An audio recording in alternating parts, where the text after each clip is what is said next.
नमस्कार दोस्तों, स्वागत है आपके अपने YouTube चैनल आइडियल अड्डा में।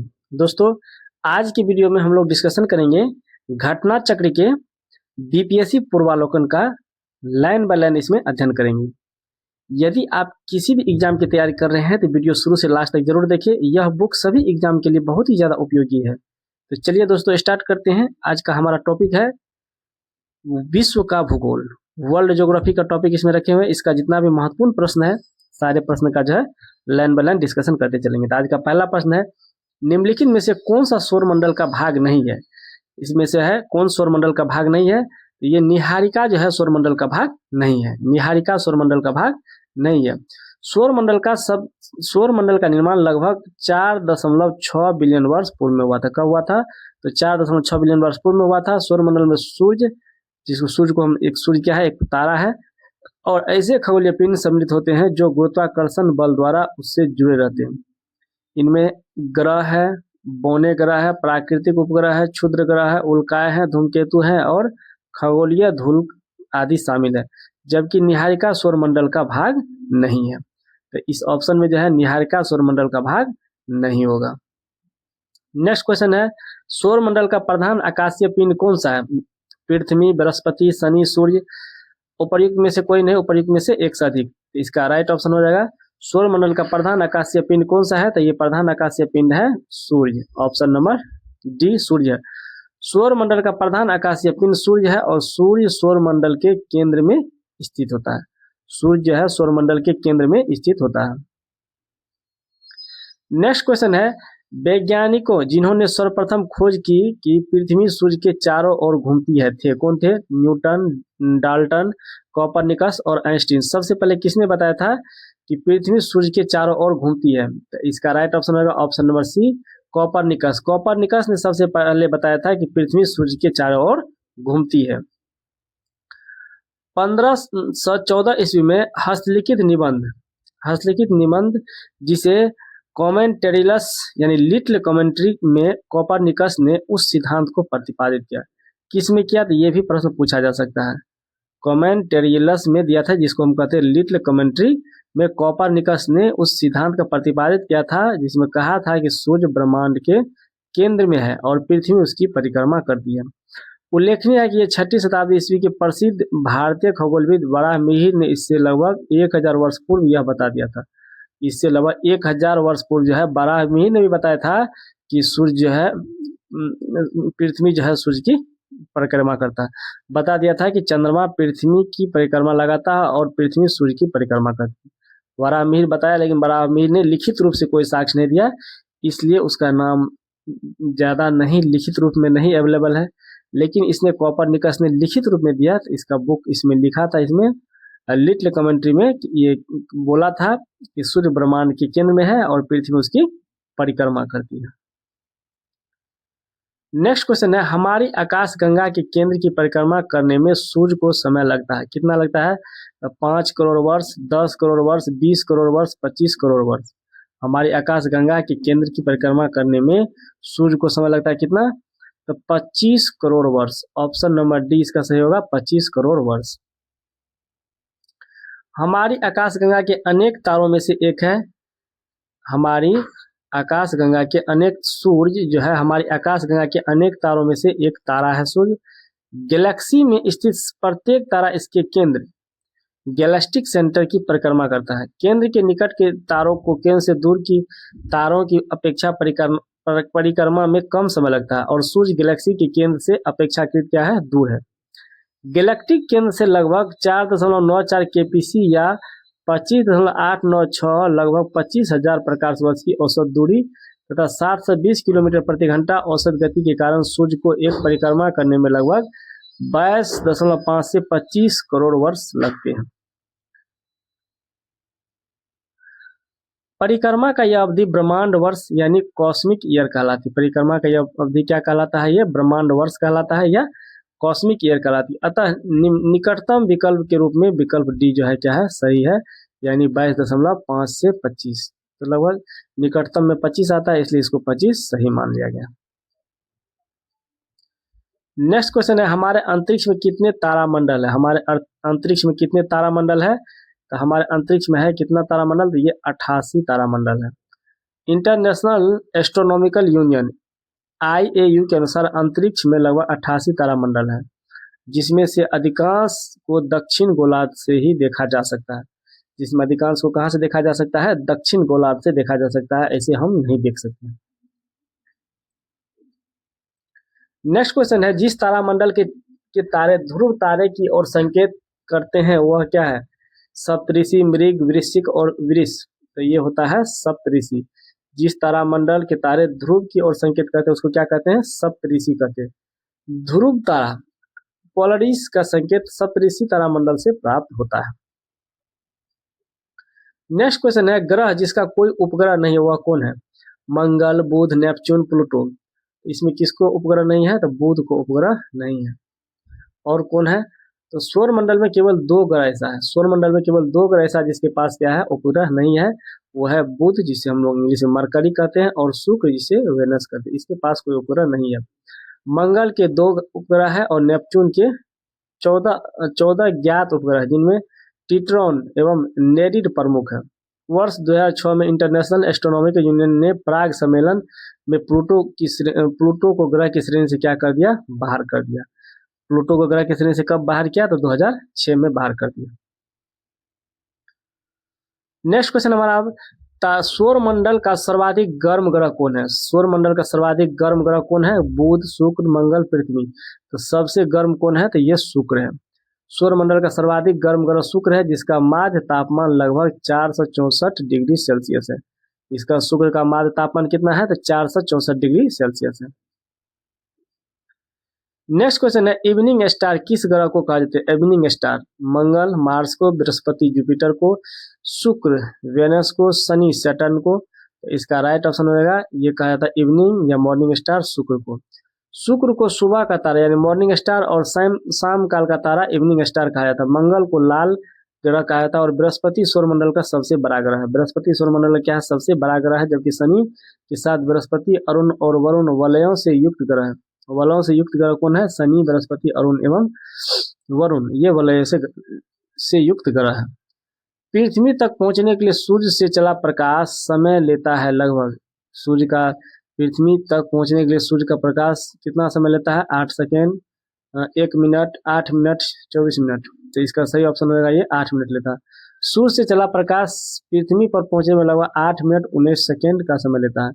इन विद्युत चुंबकीय ऊर्जा तरंगों का वेग लगभग 1,46,000 मील प्रति सेकेंड होता है। अतः सही निकटतम उत्तर क्या है, विकल्प सी सही है।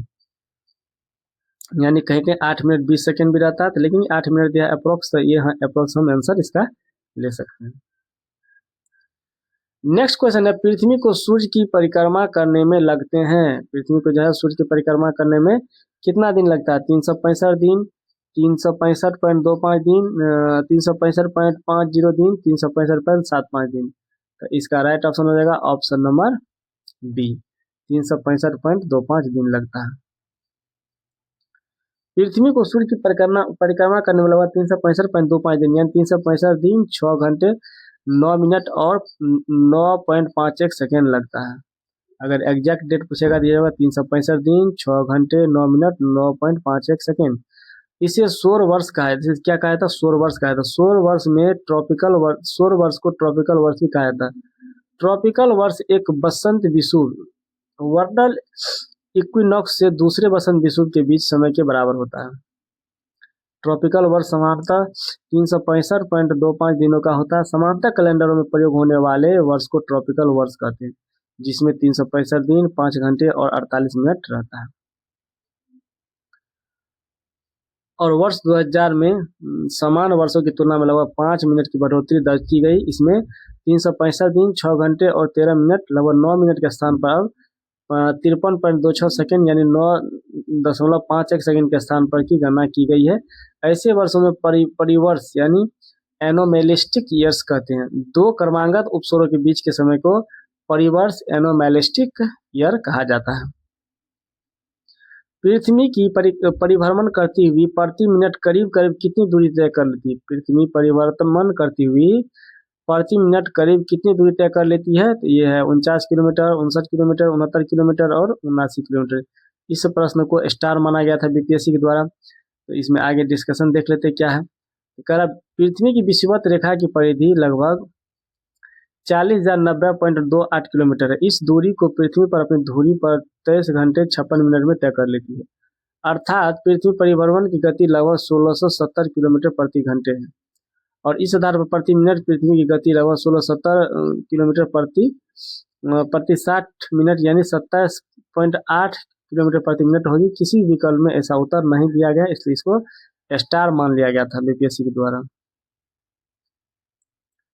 नेक्स्ट क्वेश्चन है, पृथ्वी पर मरुभूमि होने की संभावना अधिक रहती है कहाँ पे? शून्य अंश अक्षांश के पास, 23 डिग्री अक्षांश के पास, 50 डिग्री अक्षांश के पास, 70 डिग्री अक्षांश के पास। कहाँ पर रहती है? तो ये हो जाएगा ऑप्शन नंबर बी, 23 डिग्री अक्षांश के पास जो है मरुभूमि होने की संभावना ज्यादा रहता है। क्यों रहता है ज्यादा? डिस्कशन में हम लोग देख लेते हैं कि पृथ्वी की उष्ण शुष्क मरुस्थलीय जलवायु का विस्तार लगभग 15 से 30 डिग्री अक्षांश के बीच मिलता है। पृथ्वी पर मरुस्थल बनने की 4 भौगोलिक स्थितियां हैं। पहला है 30 डिग्री अक्षांशों के आसपास उच्च वायुदाब का पाया जाना। ये हवाएं ऊपर से नीचे उतरती रहती है, फलस्वरूप यहाँ वर्ष भर मौसम साफ बना रहता है। सहारा, ऑस्ट्रेलियन मरुस्थल इसी के अंतर्गत आते हैं। और दूसरा इसका है, महाद्वीपों के पश्चिमी तट के मरुस्थल लगभग 20 से आपको 20 डिग्री से 30 डिग्री के अक्षांश के बीच मिलते हैं। तो संभवतः हवाओं का पूर्व मुख होना इसका कारण है। महाद्वीपों के पूर्वी भाग से प्रवेश करने वाले व्यापारिक हवाएं पश्चिमी भाग तक पहुंचते पहुंचते शुष्क हो जाती है। कैलिफोर्निया के उत्तर अमेरिका पर, सहारा उत्तर अफ्रीका में, आटाकामा दक्षिण अमेरिका में और नामीब दक्षिण पश्चिम अफ्रीका में इसी प्रकार का मरुस्थल पाया जाता है। तीसरा, पर्वतों की वृष्टि छाया रेन शेडो क्षेत्र में स्थित मरुस्थलों में उत्तरी अमेरिका का मरुस्थल डेथ वैली, पैटागोनिया मरुस्थल, अर्जेंटीना का पेरुवियन मरुस्थल प्रमुख है। अर्जेंटीना का पेरुवियन मरुस्थल क्या है इसमें? प्रमुख है। चौथा है, महाद्वीप के साथ मध्य भाग में स्थित मरुस्थल जो आर्द्रता भरी हवाओं से दूरस्थ है। इनमें ग्रेट बेसिन मरुस्थल यूएसए में है, ऑस्ट्रेलियन मरुस्थल, गोबी मरुस्थल चीन एवं मंगोलिया में स्थित है। इस प्रकार के मरुस्थल जो महाद्वीपों के मध्य भाग में स्थित मरुस्थल जो आर्द्र भूमि हवाओं से दूरस्थ है, वहां पे भी क्या होता है? ज्यादा मरुस्थलीय क्षेत्र बन जाता है। नेक्स्ट क्वेश्चन है, एक प्रभावी कोरियोलिस बल किस कारण होता है? एक प्रभावी कोरियोलिस बल किस कारण से होता है? तो ये होता है पृथ्वी के घूर्णन के कारण। किसके कारण होता है ये? तो पृथ्वी के घूर्णन के कारण होता है।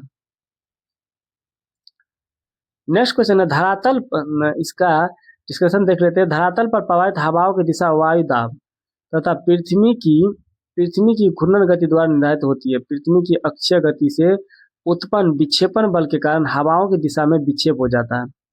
इस बल की खोज जीजी कोरियोलस द्वारा किए जाने के कारण इसका नाम कोरियोलस बल पड़ गया।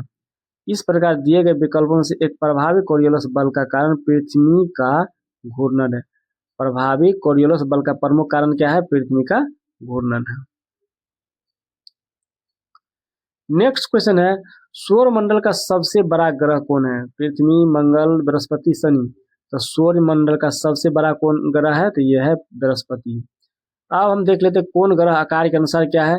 तो सौर मंडल में आकार की दृष्टि से ग्रहों का क्रम इस प्रकार है। पहला है बृहस्पति, जिसका व्यास कितना होता है? बृहस्पति का व्यास होता है 1,42,984 किलोमीटर। दूसरा होता है सैटर्न का व्यास कितना है? 1,20,536 किलोमीटर। अरुण यूरेनस का व्यास होता है 51,118 किलोमीटर। वरुण नेपच्यून का व्यास होता है 49,528 किलोमीटर। पृथ्वी अर्थ का व्यास होता है 12,756 किलोमीटर। शुक्र वेनस का व्यास होता है 12,104 किलोमीटर। मंगल मार्स का होता है व्यास 6,792 किलोमीटर। बुध मरकरी का व्यास होता है लगभग 4,879 किलोमीटर। नोट, आकार की दृष्टि से सबसे बड़ा ग्रह क्या है? बृहस्पति जुपिटर है। आकार की दृष्टि से सबसे बड़ा ग्रह कौन है? तो बृहस्पति है, जिसे हम लोग इंग्लिश में जुपिटर कहते हैं। नेक्स्ट क्वेश्चन है, निम्नलिखित में से किस ग्रह का घनत्व सबसे कम है? निम्नलिखित में से किस ग्रह का घनत्व सबसे कम है? तो सबसे कम घनत्व वाला ग्रह है शनि ग्रह। तो घनत्व देख लेते हैं किसका क्या घनत्व है। तो पृथ्वी का है 5514 किलोमीटर प्रति मीटर स्क्वायर, केजी प्रति मीटर स्क्वायर। मंगल का है 3934 केजी मीटर प्रति स्क्वायर और शुक्र का है 5243 केजी प्रति मीटर क्यूब और शनि का होता है 687 केजी प्रति मीटर क्यूब। अतः विकल्प इसमें क्या होगा, डी सही होगा। नेक्स्ट क्वेश्चन है, पृथ्वी की आंतरिक परत नीफे के निर्माण में किन तत्वों की प्रचुरता होती है। नीफे में कौन सा तत्व सबसे अधिक पाया जाता है। सिलिका एवं एल्यूमिनियम, सिलिका एवं मैग्नीशियम, बेसाल्ट और सिलिका, निकेल और फेरम, उपर्युक्त में से कोई नहीं। तो इसमें क्या पाया जाता है, तो निकेल और फेरम पाया जाता है। ऑप्शन नंबर डी, निकेल और फेरम। पृथ्वी के आंतरिक परत नीफे के निर्माण में निकेल और फेरम तत्वों की प्रचुरता पाई जाती है। नीफे, निकेल और फेरम मतलब लोहा का संक्षिप्त अक्षर है फेरम। नेक्स्ट क्वेश्चन है, शनि सूर्य के चारों ओर एक चक्कर लगाने में लेता है कितना समय लेता है, तो 29.5 वर्ष लेता है। ऑप्शन नंबर सी, 29.5 वर्ष लेता है। शनि सैटर्न सूर्य के चारों ओर एक चक्कर प्रक्रिया लगाने में लगभग 29.4 पृथ्वी वर्ष के बराबर समय लेता है। अतः निकटतम विकल्प क्या है, इसमें सी सही है। नेक्स्ट क्वेश्चन है, यूरेनस के चारों ओर एक परिक्रमा में लेता है। यूरेनस कितना समय लेता है, यूरेनस लेता है आपको 84 वर्ष। यूरेनस ग्रह सूर्य के चारों ओर एक परिक्रमा करने में लगभग 83 से 7 पृथ्वी वर्ष का समय लेता है, जबकि अपने अक्ष पर 17.2 घंटे में एक चक्कर परिभ्रमण पूरा करता है। इसके उपग्रहों की संख्या कितना है, 27 है। नेक्स्ट क्वेश्चन है, जियोडेसी वह विज्ञान है जो संबंधित है। जियोडेसी किससे संबंधित है, तो पृथ्वी के आयाम के माप से संबंधित है जियोडेसी। पृथ्वी के आयाम के माप से संबंधित है जियोडेसी। जियोडेसी पृथ्वी के 3 मूलभूत तत्वों के गुणों को सटीक रूप में मापते हैं और समझने के विज्ञान है। ये गुण है पृथ्वी की ज्यामितीय आकार, अंतरिक्ष पृथ्वी के अभिविन्यास और पृथ्वी का गुरुत्वाकर्षण क्षेत्र। इसके साथ ही यह समय के साथ साथ उपर्युक्त गुणों में परिवर्तित का भी अध्ययन करता है। इस प्रकार जियोडेसी वह विज्ञान है जो पृथ्वी के आयाम की माप से संबंधित है। तो आज का प्रश्न कैसा लगा, लाइक कमेंट करके बताइए। यदि आप इस चैनल पर नए हैं तो चैनल को सब्सक्राइब कर लें, वीडियो को अधिक से अधिक शेयर करें। मिलते हैं नेक्स्ट वीडियो में। Thanks for watching.